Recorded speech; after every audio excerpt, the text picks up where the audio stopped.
So yun, welcome back to my YouTube channel mga katropa. So ngayon, ito na nga yung transmission na pinalitan natin ng transmission. Dahil ito yung para sa kanya talagang transmission mga katropa, yung all-wheel drive na transmission, ayan. So napalitan ko na nga. So share ko lang sa inyo yung about sa ating turbo at saka yung mga basic code mga katropa. So siyempre bago yung lahat, maraming salamat sa pag-suporta sa aking channel.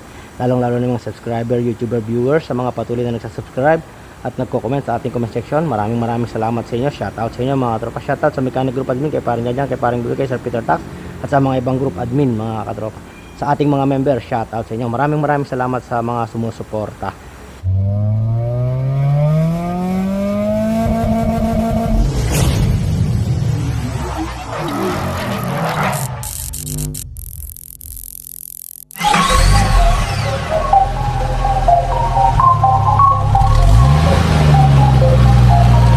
The Mechanic TV.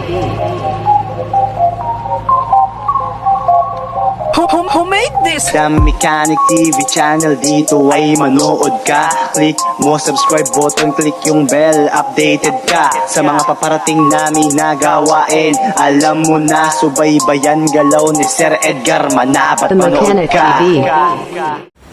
So yun nga mga katropa, share ko lang sa inyo yung about sa ating turbo. Yan. So turbo DPF, yan mga katropa. DPF. Yung ating topic ngayon, yung ating DPF, heater, turbo, yan. Para magkaroon lang ng idea yung iba, i-share ko lang yung nalalaman ko mga katropa.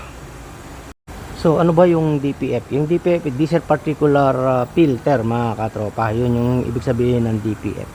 So si DPF meron siyang sensor, heater, yan yung mga nakakonect sa ating DPF. So pagka nagka-problema yung DPF, ano ba yung mga cause ng problem sa DPF mga katropa? So bibigyan ko kayo ng ilang cause ng kung bakit nagkaka-problema si DPF at kung ano yung mga code na lalabas sa inyong cluster panel yung cause ng problem ng DPF mga katropa. Unang-una yung siyempre yung bad driving habits, so yung sa pagmamaneho natin mga katropa ng unit na diesel mga katropa. Yun yung isang panggagalingan kaya umiilaw yung ating DPF sa ating cluster, yung low fuel quality. Yun yung mga pwedeng panggalingan. Tapos yung ating falling air, yung ibig sabihin ng falling air, yung nagkakaroon tayo ng singaw mga katropa sa ating system, sa mga vacuum, yan yung mga panggagalingan ng ating DPF problem. Saka yung paghalo ng fuel ng diesel sa ating combustion, yan, pwedeng panggalingan din ng DPF issue yan mga katropa. Yung diesel na humahalo, maraming pwedeng panggalingan, kaya magkakaroon kayo ng code kapag may problema sa DPF. So gaano ba ka serious yung pag nagka-problema kayo, ano ba yung magiging dahilan ng result ng engine kapag may problema sa DPF? Ang magiging problema sa ating sasakyan kapag nagkaroon tayo ng problema sa DPF o nagkaroon ng check engine light, siyempre magkakaroon kayo ng high fuel consumption. Siyempre pipilitin nyo kahit na nakailaw na yun. Ibig sabihin pag umilaw na yung ganun, kailangan na natin i-check mga katropa yung ating unit, kung ano yung pwedeng panggalingan ng nakailaw yung DPF natin. Tapos yung low power, magkakaroon kayo ng low power kasi nga ano niya yan, i-cut off niya lahat ng system kasi nga mayroong problema yung ating unit. Kumbaga pinaka fail safe mga katropa para hindi natin gamitin ng matagal yung ating unit. So ibig sabihin kahit anong umilaw sa ating cluster panel, so kailangan natin na ipa-check kung ano yung naging dahilan ng kung bakit umilaw, para hindi lumaki yung problema ng sasakyan, hindi dumami yung sira mga katropa. Unang-una, pag pinilit yan at nag-low power kayo, maapektuhan yung turbo nyo, masisira yung turbo nyo mga katropa kasi nga kakapilit nyo. Kaya dapat pinapacheck na natin yan. So siyempre sa cost nyan hindi natin alam kasi nga si technician yung titingin dyan kung ano yung pwedeng panggalingan ng DPF problem. Yan yung magiging ano natin. So sa DPF naman mga katropa, ito nga yung kanyang sensor. Kung mapapansin nyo, yan yung sensor, DPF sensor. May sensor din dito. Yan, sensor din yan. Tapos yung heater sensor naman na ito mga katropa. Heater sensor papunta rito. Nandito yung kanya socket. So yan yung mga ano ng DPF.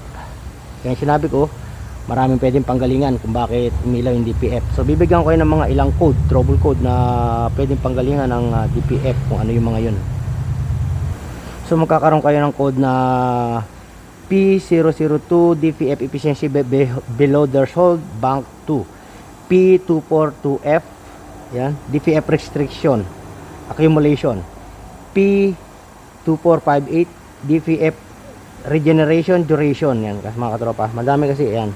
Tapos P2459 DPF regeneration frequency, P2463 DPF restriction suit accumulation, P244A DPF pressure too low bank 1. So yun nga, pagka nagkaroon kayo ng trouble code na ganyan, magiging issue low power, yan, low performance, high fuel consumption. So yun mga katropa, yung trouble na pwede nating maramdaman kapag mayroong problema sa ating DPF. So lalabas yung mga yan, magkakaroon siya ng failsafe na hindi kayo papatakbuhin ng mabilis or gagamitin sa sakyan kapag lumabas yung ganyang issue. Kaya yung nakaka CX5 or diesel na may turbo na may mga ganyang system, so wag nyo nang ipipilit kapag lumabas yung DPF. Kailangan nyo nang i-check mga katropa. Kumonsulta na kayo sa pinakamalapit na workshop or sa inyong mga technician na pagkakatiwalaan. So yun mga katropa. Ngayon pupunta tayo sa turbo naman mga katropa. I-share ko lang din yung mga ilang ano ng turbo natin para magkaroon kayo ng idea mga katropa. Pagdating naman dito sa turbo mga katropa, dito tayo may tinatawag tayong twin turbo. Yan, sa ating Mazda CX-5 2.2 diesel. So ito turbo, meron siyang wastegate valve. Ayan, wastegate valve, turbo, tapos meron siyang wastegate din dito. Kumbaga twin turbo, twin wastegate valve. So meron tayong electric wastegate valve dito mga katropa. Ayan. So kumbaga sa high pressure tsaka low pressure mga katropa yung ano nating turbo. So ayan nga, yung kung mapapansin nyo naman yung loob, ayan, yun yung pinaka chamber ng hangin, yung nasa loob na yun mga katropa. Ayan. So dalawa yung turbo natin, dalawa rin yung wastegate valve. Meron siyang tinatawag na ito wastegate valve actuator, yan, nandito sa taas. So yung nandito naman is yung compressor pressure valve actuator. Ito, yan mga katropa. Ito naman yung electric wastegate valve. Yan. So pagdating naman dito sa solenoid, ayan, yung mga solenoid niyan is tatlo, 1, 2, 3. So solenoid valve. Ngayon, mas marami yung hose nito mga katropa, mas marami yung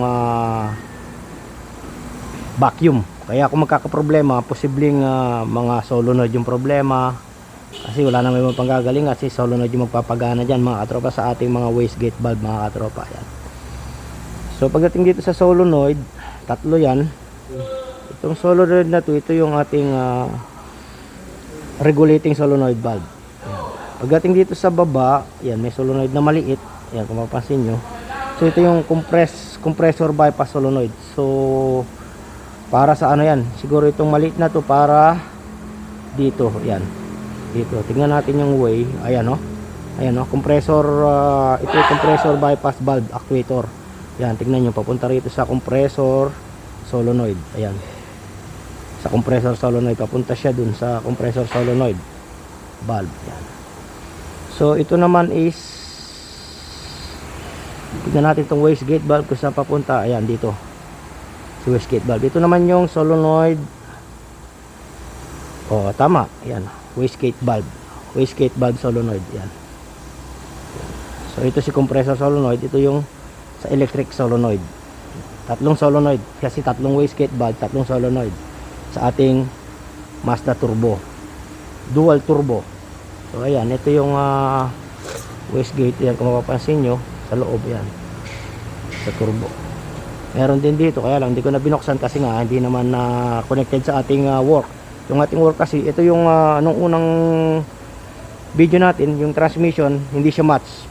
Yung transmission na dumating para dito pala sa unit na to. So yun nga, ibinalik ko yung transmission. Wala pang production yung para sa two-wheel drive. So maghihintay pa siya ng mga ilang buwan pa bago dumating yung kanyang transmission. So ulitin ko yung dumating ng transmission para rito sa unit na to kasi pang all-wheel drive. Ayan, kung mapapansin nyo, meron siyang differential.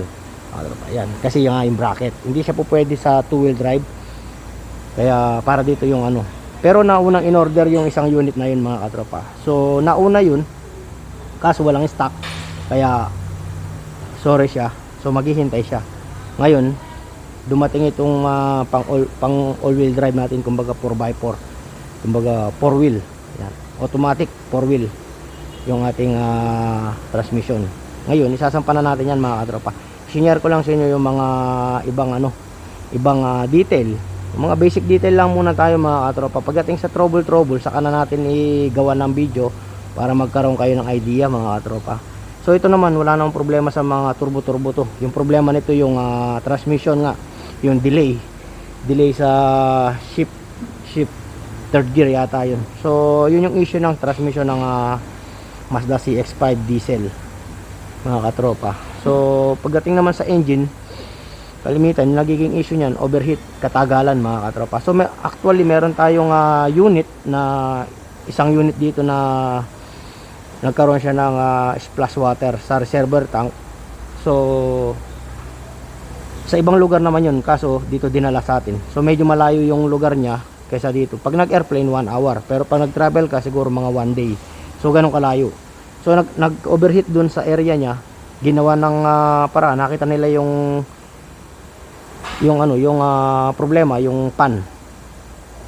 So medyo matagal na yung unit, siguro kauna-unahang unit na nilabas yun.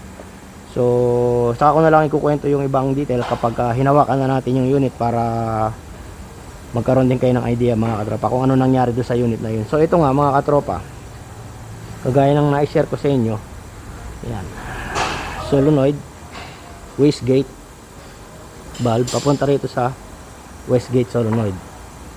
Yan. Ito naman yung sa pressure solenoid. Yan. So wastegate din naman yan mga katropa. So dual wastegate, dual turbo yung ating Mazda. Yan, kung mapapansin nyo, connected yan dito sa ating vacuum. Ayan, connected dito yan, vacuum pump. Maraming connected mga katropa yung ating unit. Sobrang dami ng hose. Ayan. So pagdating naman sa engine, ayan. So yun nga, makikita natin yung full na pagbabaklas niyan mga katropa. Yung babaklasin natin yung cylinder head. Gagawin natin ng video ng complete detail. Although meron ako napapanood na mga nagbabaklas, so shortcut, hindi nila binibigay yung buong detail. So ngayon, pag tayo yung gumawa, complete detail yung gagawin natin mga katropa, para sa mga gustong manood ng ating video, makakakuha sila ng ganun pala yun, di ba? Para makatulong sa iba mga katropa, kasi yung iba ko napanood gumagawa ng video, so hindi siya complete detail. Andun tina-timing ganyan, hindi naman basta paglalagay lang ng timing chain, pero hindi nila sinishare yung ibang timing, kasi meron mga ibang timing tsaka yung procedure, so hindi nila sinishare mga katropa. Yan ang ating engine diesel. So pag tayong gumawa, i-share natin yan mga katropa para makatulong sa inyo. Siyempre, parami yung mga ganyang model para lalong mapabilis yung paggawa ninyo. Mayroon kayo mapapanood na video mga katropa. Siyempre, kasama na dun yung mga complete torque, mga ganyan. So, yun mga katropa yung about sa ating turbo diesel, twin turbo. So, ayan, mapansin nyo, turbo, siyempre, return papunta sa engine, oil to lubricate. Yan, ito rin meron, ayan no. Kaya dalawa yung ang daming mga katropa. So hindi pa tayo nakapagbaklas, so baka next week pag dumating yung parts nung isang unit na yun, tsaka natin babanatan, kasi sabi ko orderan muna ng parts bago natin tirahin para hindi mapipending, kasi mapipending sa lifter. So pag ginamit ko pa yung lifter na yan, kung bubuksan na natin matatagalan. So ito nga nakapending, ang tagal ng pyesa, automatic transmission overhaul. So yun lang mga katropa yung about sa ating basic about sa solenoid, wastegate, DPF. So yun mga katropa, hanggang sa muli, stay safe kayo lagi.